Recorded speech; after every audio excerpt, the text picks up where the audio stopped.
For those of you who don't know me, my name is Professor Senait Fisseha. In my day job, as you've heard, I represent the Susan Thompson Buffett Foundation. That has had, in that role, I've had the great distinction of working with the government of Rwanda for the past 7 years. However, additionally, since moving to Rwanda in 2020 and falling in love with this beautiful country and becoming a Rwandan citizen, I very much consider myself a public servant and on Team Rwanda. Team RwandaTV!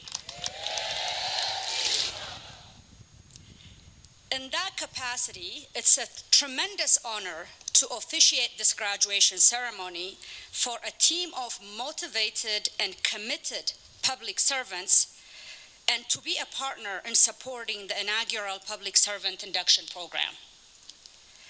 I also want to take this opportunity to express my heartfelt gratitude to the Office of Prime Minister, particularly the dynamic duo, the architects behind this program, Ines and Diane, whose vision, who really took the time to analyze what are the programs that are out there to support public servants, and turned what is publicly available globally upside down to truly curate a truly Rwandan, uniquely Rwandan public induction training. And for that, I truly congratulate you. Team 1, 2, 3!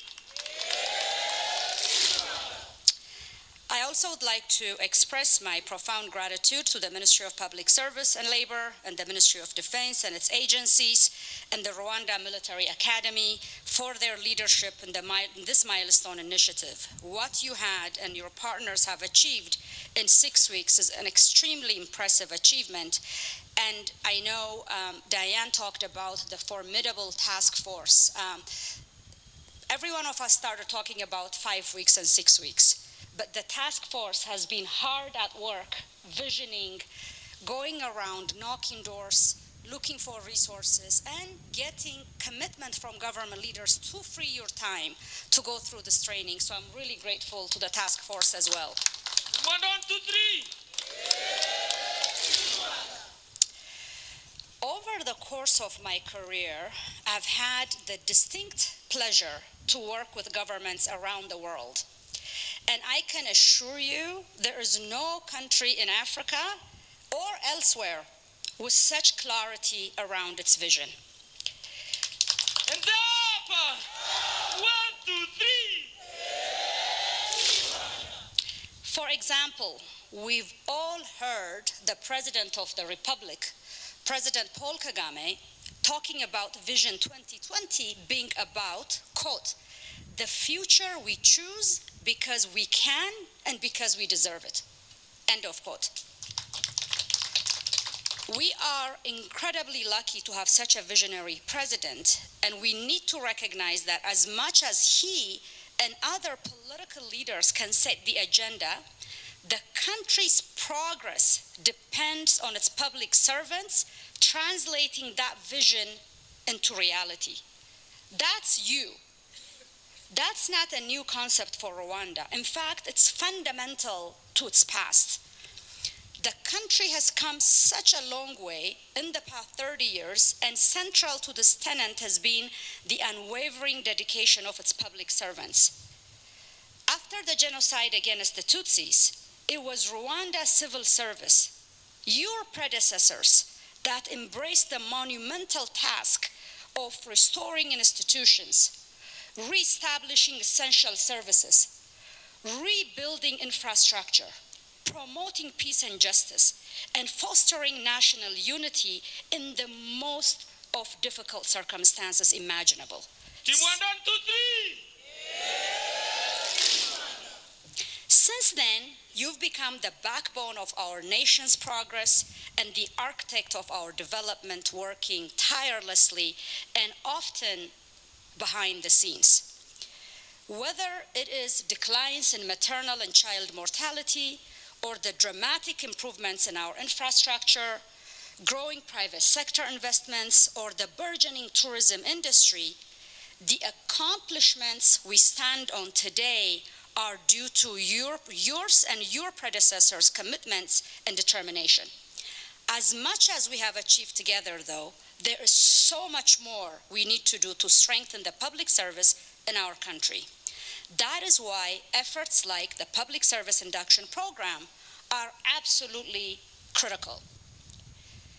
If you look at some of the most successful public servant programs in countries like India and Singapore, they have a few common themes. They recruit the best talent, from across the country. They give them the best salaries they could based on their GDPs and budgets they have.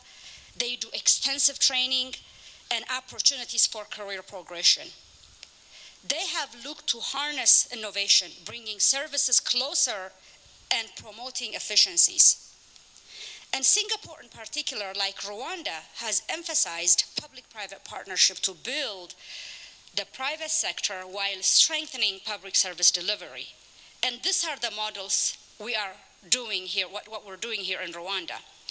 From where I sit, I see the government's commitment and steadfast resolve to provide additional capacity, improve the work environment, and build a professional pathway and efficient system to ensure that together we best serve all Rwandans.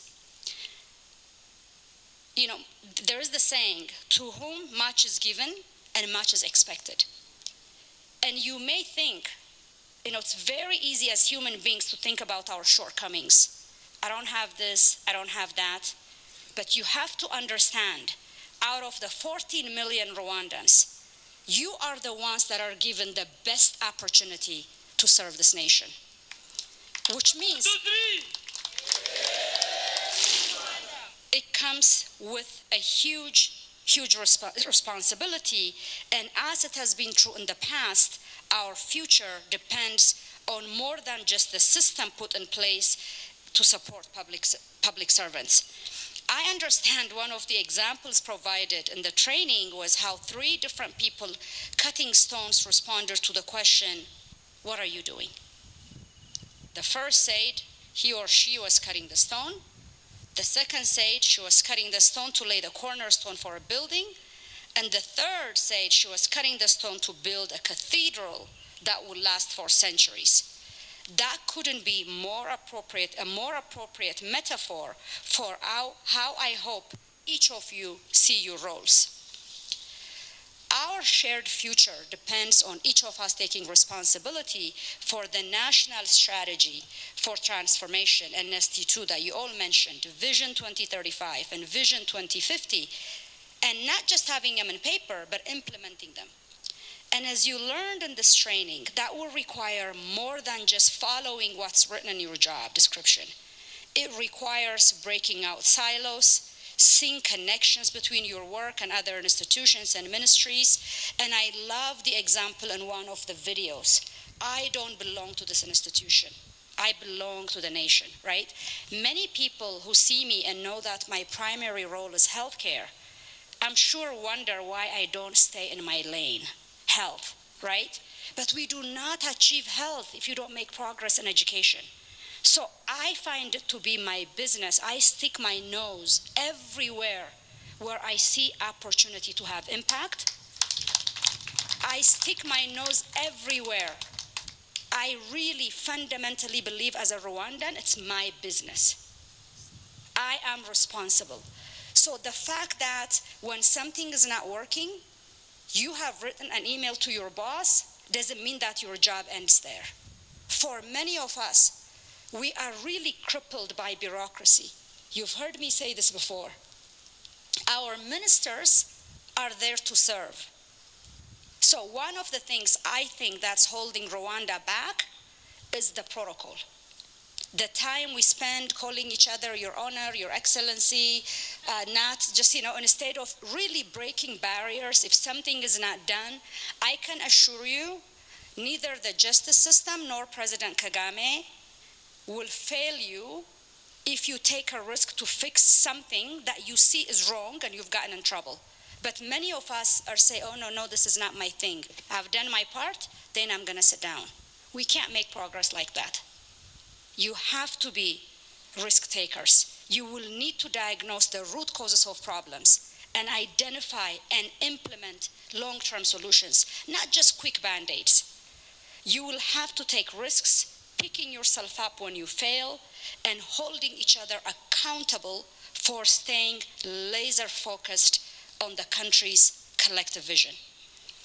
One of the benefits of this program is that all 957 of you, not just the 10 that came on stage to represent you, all 957 of you now have this shared understanding and can lean on each other to put it into practice. In fact, just yesterday, I learned that some of the cohorts are already doing that. They are leveraging their WhatsApp groups and connections to address shared challenges.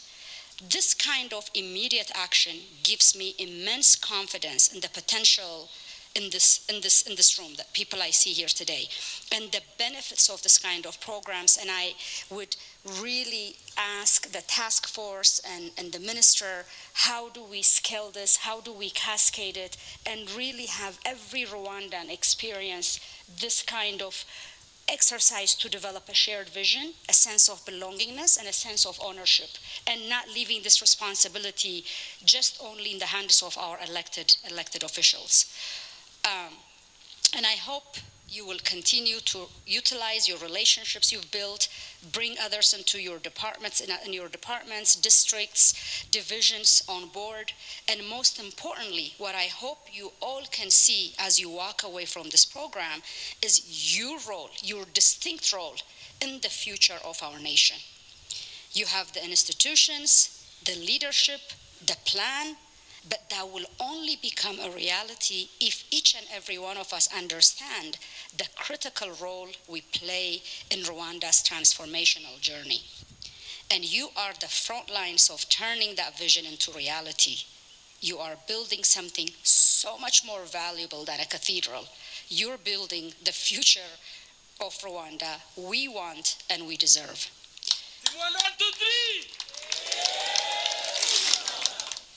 May this generation, you all sitting in this audience and your cohorts, rise as the one to fulfill the dreams of those who perished fighting for this nation, honoring their sacrifices by turning their aspiration into reality, their struggles into triumph, and their hope into lasting change. Let us build a legacy worthy of their courage and sacrifice and the unwavering faith they placed in us. Together, we can honor their vision by creating a future of strength, unity, and enduring purpose. Thank you for your leadership and your continued commitment in this long-term work, and please accept my heartfelt congratulations on your graduation from the Public Servant Induction Program. Brakoze Chane.